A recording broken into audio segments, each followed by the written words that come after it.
ہیکل سلیمانی در حقیقت ایک مسجد یا عبادت گاہ تھی جو حضرت سلیمان علیہ السلام نے اللہ کے حکم سے جنات کی مدد سے تعمیر کروائی تھی تاکہ لوگ اس کی طرف منہ کر کے یا اس کے اندر عبادت کریں۔ ہیکل سلیمانی کی تعمیر سے پہلے یہودیوں کے ہاں کسی بھی باقاعدہ ہیکل کا نہ تو کوئی وجود تھا اور نہ ہی اس کا کوئی تصور موجود تھا۔ اس قوم کی بدوؤں والی خانہ بدوش زندگی تھی۔ ان کا ہیکل یا معبد ایک خیمہ تھا۔ اس خیمے میں تابوت سکینہ رکھا ہوتا تھا جس کی جانب یہ رخ کر کے عبادت کیا کرتے تھے۔ روایت کے مطابق یہ تابوت جس لکڑی سے تیار کیا گیا تھا اسے شمشاد کہتے ہیں اور اسے جنت سے حضرت آدم علیہ السلام کے پاس بھیجا گیا تھا۔ یہ تابوت نسل در نسل انبیاء سے ہوتا ہوا حضرت موسیٰ علیہ السلام تک پہنچا۔ اس مقدس صندوق میں حضرت موسیٰ علیہ السلام کے عصا، من و سلوہ اور دیگر انبیاء کی یادگاریں تھیں۔ یہودی اس تابوت کی برکت سے ہر مصیبت پریشانی کا حل لیا کرتے تھے۔ مختلف اقوام کے ساتھ جنگوں کے دوران اس صندوق کو لشکر کے آگے رکھا کرتے تھے۔ اس کی برکت سے دشمن پر فتح پایا کرتے۔ جب حضرت داؤد علیہ السلام کو بادشاہت عطا ہوئی تو آپ نے اپنے لیے ایک باقاعدہ محل تعمیر کروایا۔ ایک دن ان کے ذہن میں خیال آیا کہ میں خود تو محل میں رہتا ہوں جبکہ میری قوم کا معبد آج بھی خیمے میں رکھا ہوتا ہے۔ یہ بائبل کی روایت ہے جسے بائبل میں یوں نقل کیا گیا ہے۔ بادشاہ نے کہا، میں تو دیودار کی شاندار لکڑی سے بنے ہوئے ایک محل میں رہتا ہوں مگر خداوند کا تابوت ایک خیمے میں پڑا ہوا ہے۔ چنانچہ آپ نے ہیکل کی تعمیر کا ارادہ کیا اور اس کے لیے ایک جگہ کا تعین کیا۔ ماہرین نے آپ کو مشورہ دیا کہ اس ہیکل کی تعمیر آپ کے دور میں ناممکن ہے، آپ اس کا ذمہ اپنے بیٹے سلیمان علیہ السلام کو دے دیجئے۔ چنانچہ حضرت سلیمان علیہ السلام نے اپنے دور حکومت کے چوتھے سال میں اس کی تعمیر کا باقاعدہ آغاز کیا۔ آج اس کی بناوٹ اور مضبوطی سے اندازہ کیا جا سکتا ہے کہ یہ تعمیر انسانوں کے بس کی بات نہیں تھی۔ اتنے بھاری اور بڑے پتھروں کو ان جنات کی طاقت سے چنا گیا جن پر حضرت سلیمان علیہ السلام کی حکومت تھی۔ ہیکل کی پہلی تعمیر کے دوران حضرت سلیمان علیہ السلام اس دنیا سے رخصت ہو گئے، لیکن جنات کو پتہ نہ چل سکا اور انہوں نے ہیکل کی تعمیر مکمل کر دی۔ یہ واقعہ آپ نے پہلے بھی پڑھا ہوگا کہ حضرت سلیمان علیہ السلام کی روح اللہ نے دوران عبادت ہی قبض کر لی، لیکن اس کی ترکیب اس طرح بنائی کہ آپ ایک لکڑی پر سر اور کمر رکھ کر عبادت میں مصروف ہو گئے، اور اس لکڑی کے سہارے سے یوں لگتا تھا کہ آپ ابھی عبادت ہی کر رہے ہیں جبکہ آپ کا انتقال ہو چکا تھا۔ بہرحال یہ ہیکل، معبد یا مسجد بہت عالیشان اور وسیع و عریض تعمیر کی گئی تھی۔ حضرت سلیمان علیہ السلام کی وفات کے بعد اس میں 3 حصے کر دیے گئے تھے۔ بیرونی حصے میں عام لوگ عبادت کیا کرتے، اس سے اگلے حصے میں علماء جو کہ انبیاء کی اولاد میں سے ہوتے ان کی عبادت کی جگہ تھی۔ اس سے اگلے حصے میں جسے انتہائی مقدس سمجھا جاتا تھا اس میں تابوت سکینہ رکھا گیا تھا۔ اس حصے میں کسی کو بھی داخل ہونے کی اجازت نہیں ہوتی تھی سوائے سب سے بڑے عالم یا پیش امام کے۔ وقت گزرتا رہا، اس دوران بنی اسرائیل میں پیغمبر معبوس ہوتے رہے۔ یہ قوم بد سے بدتر ہوتی رہی۔ یہ کسی بھی طرح اپنے گناہوں سے توبہ طائب ہونے یا ان کو ترک کرنے کے لیے تیار نہیں رہتے تھے۔ یہ ایک جانب تو عبادتیں کیا کرتے، دوسری جانب اللہ کے احکام کی صریح خلاف ورزی بھی کرتے رہے۔ ان کی اس دوغلی روش سے اللہ پاک ناراض ہو گیا۔ ان کے پاس ایک بہت بڑی تعداد میں انبیاء بھی بھیجے گئے، لیکن یہ قوم سدھرنے کو تیار نہ تھی، حتیٰ کہ ان کی شکلیں تبدیل کر کے بندر اور سور تک بنا دیے گئے، لیکن یہ گناہوں سے باز نہ آئے۔ تب اللہ نے ان پر لعنت کر دی۔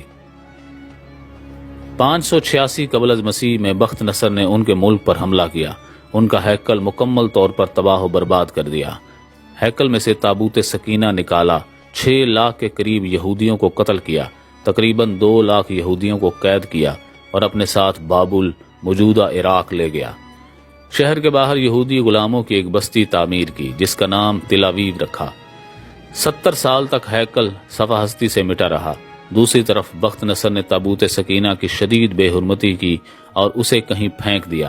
کہا جاتا ہے کہ اس حرکت کا عذاب اسے اس کے ملک کو اس طرح ملا کہ سن 539 قبل از مسیح میں ایران کے بادشاہ سائرس نے بابل موجودہ عراق پر حملہ کر دیا اور بابل کے ولی عہد کو شکست فاش دے کر بابلی سلطنت کا مکمل خاتمہ کر دیا۔ سائرس ایک نرم دل اور انصاف پسند حکمران تھا۔ اس نے تلاوی کے تمام قیدیوں کو آزاد کر کے ان کو واپس یروشلم جانے کی اجازت دے دی اور ساتھ ہی ان کو ہیکل کے نئے سرے سے تعمیر کی اجازت دے دی۔ چنانچہ ہیکل کی دوسری تعمیر 537 قبل از مسیح میں شروع ہوئی، لیکن تعمیر کا کام سر انجام دینے والوں کو اپنے ہم وطن دشمنوں کی اتنی زیادہ مخالفت کا سامنا کرنا پڑا کہ تعمیراتی کام جلد ہی مکمل طور پر بند ہو گیا، اور دارا یعنی ڈیریس اول کے دور حکومت تک مداخلت ہی کا شکار رہا۔ اس کی حکمرانی کے دوسرے سال میں حضرت زکریا علیہ السلام نے وہاں کے گورنر زروبابل اور سردار کاہن یوشوا کی حوصلہ افزائی کی، وہ ہیکل کی تعمیر ثانی کی دوبارہ کوشش کریں۔ انہوں نے مثبت رد عمل کا اظہار کیا اور پوری قوم کی پرجوش تائید اور ایرانی حکام اور بذات خود بادشاہ کی عشیرآباد سے ہیکل ثانی اپنی اضافی تعمیرات سمیت 4.5 سال کے عرصے میں 515 سے 520 قبل از مسیح میں پایا تکمیل کو پہنچا۔ لیکن اس بار اس میں تابوت سکینہ نہیں مل سکا۔ اس کے بارے میں آج تک معلوم نہیں ہو سکا کہ بخت نصر نے اس کا کیا کیا۔ کچھ لوگوں کا کہنا ہے کہ اس مقدس صندوق کی مزید توہین سے بچانے کے لیے اسے اللہ پاک کے حکم سے کسی محفوظ مقام پر معجزانہ طور پر چھپا دیا گیا، جس کا کسی انسان کو علم نہیں، لیکن یہودی اس کی تلاش میں پورے کرہ ارض کو کھود ڈالنا چاہتے ہیں۔ ایک اور دلچسپ بات، عام طور پر تاریخ دان ہیکل کی 2 دفعہ تعمیر اور 2 دفعہ تباہی کا ذکر کرتے ہیں۔ تاریخ کے مطالعے سے ایک بات سامنے آتی ہے کہ ایسا نہیں ہے۔ اس ہیکل کی 3 بار تعمیر کیا گیا، لیکن اس کے ساتھ ہی ایک دلچسپ کہانی وجود میں آئی۔ ہیروڈس بادشاہ، جو کہ حضرت عیسیٰ علیہ السلام کی پیدائش سے چند سال پہلے کا بادشاہ ہے، اس نے جب اس کی بہتر طریقے سے تعمیر کی نیت کی تو یہودیوں کے دل میں ایک خوف پیدا ہوا کہ اگر اسے نئے سرے سے تعمیر کرایا گیا تو دوبارہ تعمیر نہیں ہوگا۔ ہیروڈس نے ان کو بہلانے کے لیے کہا کہ وہ صرف اس کی مرمت کرانا چاہتا ہے، اسے گرانا نہیں چاہتا۔ چنانچہ سن 19 قبل از مسیح میں اس نے ہیکل کے ایک طرف کے حصے کو گرا کر اسے تبدیلی کے ساتھ اور کچھ وسیع کر کے تعمیر کروایا۔ یہ طریقہ کامیاب رہا اور یہ یہودیوں کی عبادت میں خلل ڈالے بغیر تھوڑا تھوڑا کر کے ہیکل گرایا جاتا اور اس کی جگہ نیا اور پہلے سے مختلف ہیکل وجود میں آتا رہا۔ یہ کام 18 ماہ میں مکمل ہوا اور یوں تیسری بار ہیروڈس کے ذریعے ایک نیا ہیکل وجود میں آیا۔ کچھ عرصہ بعد حضرت عیسیٰ علیہ السلام کا ظہور ہوا۔ حضرت عیسیٰ پر ایک بار پھر یہودیوں نے حسب معمول مظالم کے پہاڑ توڑ دیے۔ دراصل وہ اپنے مسیحا کے منتظر تھے جو دوبارہ آ کر ان کو پہلے جیسی شان و شوکت عطا کرتا۔ حضرت عیسیٰ علیہ السلام کے مصلوب ہونے کا واقعہ پیش آیا اور آپ کے مصلوب ہونے کے 70 سال بعد ایک بار پھر یہودیوں پر اللہ کا عذاب نازل ہوا۔ اس بار اس عذاب کا نام ٹائٹس تھا۔ یہ رومی جرنیل بابل کے بادشاہ بخت نصر سے بھی زیادہ ظالم ثابت ہوا۔ اس نے ایک دن میں لاکھوں یہودیوں کو تہہ تیغ کر دیا۔ اس نے ہیروڈس کے بنائے ہوئے عظیم الشان ہیکل کی اینٹ سے اینٹ بجا دی اور یہودیوں کو ہمیشہ کے لیے یروشلم سے نکال باہر کیا۔ یہودی پوری دنیا میں بکھر کر رہ گئے اور رسوا ہوئے۔ کم و بیش 1800-1900 سال تک بھٹکنے کے بعد برطانیہ نے جب فلسطین پر قبضہ کیا تو ساتھ ہی ایک ناجائز بچے اسرائیل کو فلسطین میں جنم دیا، اور یوں صدیوں سے دھکے کھانے والی قوم کو ایک بار پھر اس ملک اسرائیل میں اکٹھے ہونے اور رہنے کی اجازت مل گئی۔ لیکن یہ قوم اپنی ہزاروں سال پرانی گندی فطرت سے باز نہ آئی۔ یہ برطانیہ کے جنم دیے ہوئے اسرائیل تک محدود نہ رہے، ایک بار پھر ہمسایہ ممالک کے لیے اپنے فطرت سے مجبور ہو کر مصیبت بننے لگے۔ 5 جون 1967 کو اس نے شام کی گولان کی پہاڑیوں پر قبضہ کر لیا۔ 1968 میں اردن کے مغربی کنارے پر قابض ہو گئے۔ اسی سال مصر کے علاقے پر بھی کنٹرول کر لیا۔ آج اس قوم کی شرارتیں اور پھرتیاں دیکھ کر اندازہ ہوتا ہے کہ یہ آج سے 2-3 ہزار سال پہلے بھی کس قدر سازشی رہے ہوں گے۔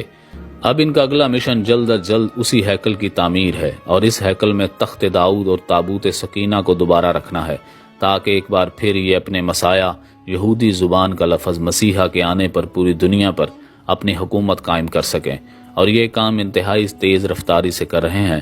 اس ہیکل کی تعمیر کے نتیجے میں یہ پوری دنیا جنگ کی آگ کی لپیٹ میں آ جائے گی۔ امریکہ کے صدر ڈونلڈ ٹرمپ کا اسرائیل کے دارالخلافہ کی تبدیلی کا اعلان بھی اسی سلسلے کی ایک کڑی تھا، لیکن مسلمان اقوام کو کوئی پرواہ نہیں۔